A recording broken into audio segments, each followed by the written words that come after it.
हैं और संसार भी यह मानता है कि विश्व का सबसे प्राचीन ग्रंथ है ऋग्वेद। और ऋग्वेद की रचना किसने की ये कोई नहीं जानता, अर्थात अपुरुष नहीं, व्यास जी ने वेद का विस्तार किया, 3 और वेद बनाए। हाँ, वेद अपौर से यानी किसी पुरुष ने नहीं बनाया, इसलिए वेद ईश्वर का स्वरूप है, इसलिए ईश्वर को सत्य का स्वरूप बनाया गया कि ईश्वर ही सत्य है। तो सत्संग, सत्य का मतलब है सज्जन, सज्जनों का संग, और सज्जनों का संग करने से व्यक्ति को क्या लाभ होता है, इसके अनेकों उदाहरण हैं। एक घड़ी आधी घड़ी, आधी में पुण्य आध, तुलसी संगत साधु की कोट हरे अपराध। एक घड़ी 24 मिनट की होती है और उसमें से भी आधी 12 मिनट की, और पुण्य आध उसमें से भी आधी 6 मिनट की।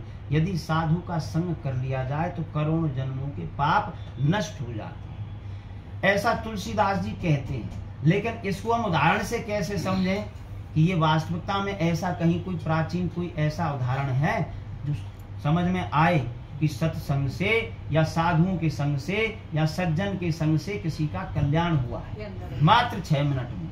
तो इसके लिए अनेकों ऐसे शास्त्रों में उदाहरण है कि सज्जन व्यक्ति के, संत व्यक्ति के, भगवत भक्त के संग में आने मात्र से मनुष्य का कल्याण हो जाता है। उसकी समस्त नकारात्मक ऊर्जा, नकारात्मक विचार, अपराध, पाप तत्क्षण उसके संग में आती समाप्त हो जाती है। एक बार वाल्मीकि जी जो पहले पूर्व जन्म में रत्नाकर थे, रत्नाकर तो उनका कार्य यही था कि उनको पहले वो एक राजा की सैनिक थी और राजा के सैनिक होने के कारण बड़ी निष्ठा से उनका वो कार्य करते थे। लेकिन जब वो कार्य करते थे तो एक बार उन पर देशद्रोह का आरोप लगाया और उसके कारण उनको दंडित किया। तो वो वहां से सपरिवार, जबकि उनका कोई ऐसा विचार नहीं था, और उन्होंने वह रास्ता अपनाया कि वो जंगल में चले गए और जंगल में जाकर के छिप कर के रहने लगे कि नहीं तो मुझे दंड दिया जाएगा। और वहां जीविका उपार्जन के लिए जो भी उस जंगल से जाते तो उनसे वो सामान लूट लेते, छीन लेते। ऐसा करते करते बहुत समय उनको हो गया।